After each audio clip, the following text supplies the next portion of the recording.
guys ready to get started today? Yeah. I just want to get this off my hands. All right, Tamika, hands. When should they be washed? According to the CDC, hand washing is required, using soap and water, of course, before eating, after using the restroom, and if hands become soiled with blood or bodily fluid or visibly dirty. Good. Now, Paula, what's the right way to start washing your hands before you even turn on the water? Well, definitely make sure you've removed any jewelry and always keep your clothes away from the sink. Good, and why is that? Well, to prevent contamination of your clothes. And also, jewelry can harbor microorganisms and contaminants. Exactly. Robert, why don't you go ahead and turn on the water and be careful about the force of the stream so you don't splash your clothes. Okay. What's the proper water temperature? Well, the water should be warm to the touch. That's right. Okay, you're going to want to wash your hands, keeping your fingertips below your elbows because you want the water to run down towards your fingertips, all right? Now, we have a soap dispenser here, but you may find yourself in a situation where there's a bar of soap. So, what's the difference? Well, with a bar of soap, you want to wash the soap before using it, and then wash it before returning it to the soap stand. Good. It's important to get good friction going to loosen the dirt that can get into the skin crevices. Make sure you wash up to an inch above any visible dirt or an inch above the wrists. Take care to wash your palms, back of the hands, fingers, and the areas between the wrists, knuckles, and forearms. Like this? I should use a firm circular motion, right? Yes. Now use your fingernails of the opposite hand to clean under the other fingernails. How long should you wash your hands? At least 15 seconds. Yes, at least 15 seconds.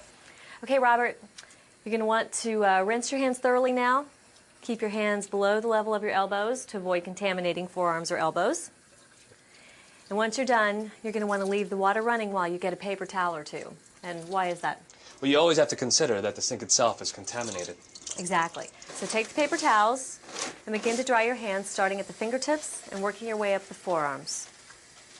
Then you're going to want to use another paper towel to actually turn off the sink.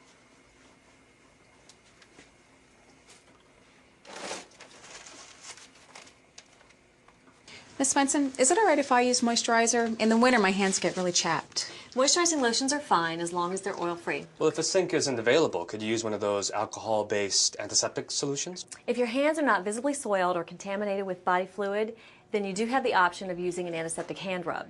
Can anyone tell us what we should keep in mind when using these solutions? Yeah, there are different decontamination requirements at each institution, and we should be aware of the product label and instructions for the antiseptic hand rub. Right.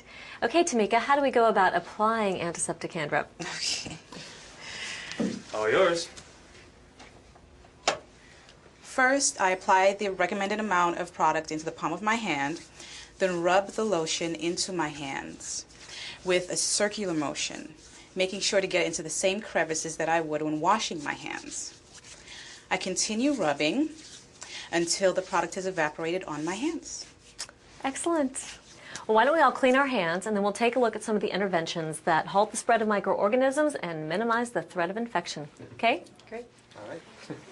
Okay. Now, several of your patients today have treatments that require using sterile technique. So let's review some of those skills. Will we be setting up a sterile field? Yes. And we'll also review how to put on sterile gloves and personal protective equipment.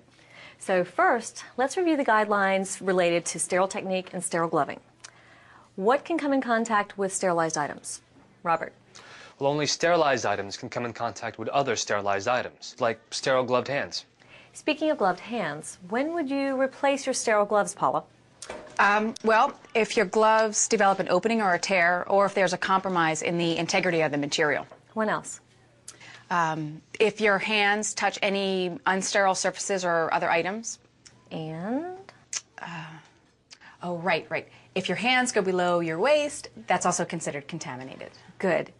What's the easiest way to compromise a sterile field? And by turning your back on it or not keeping it above waist level. Exactly. And remember, never reach over a sterile field. Okay, Paula and Tamika, I'll catch up with you guys later. I'm going to hang out with Robert and find out about his next patient, all right? Okay. Good luck. Robert, tell me a little bit about your patient. Well, I'm going to be taking care of a patient who has a surgical incision that is separated and opened. Her physician has ordered dressing changes twice a day. All right, well, why don't you gather your supplies, greet the patient, take off the old dressing, and I'll meet you in there in a few minutes. Sounds good. All right. See you later.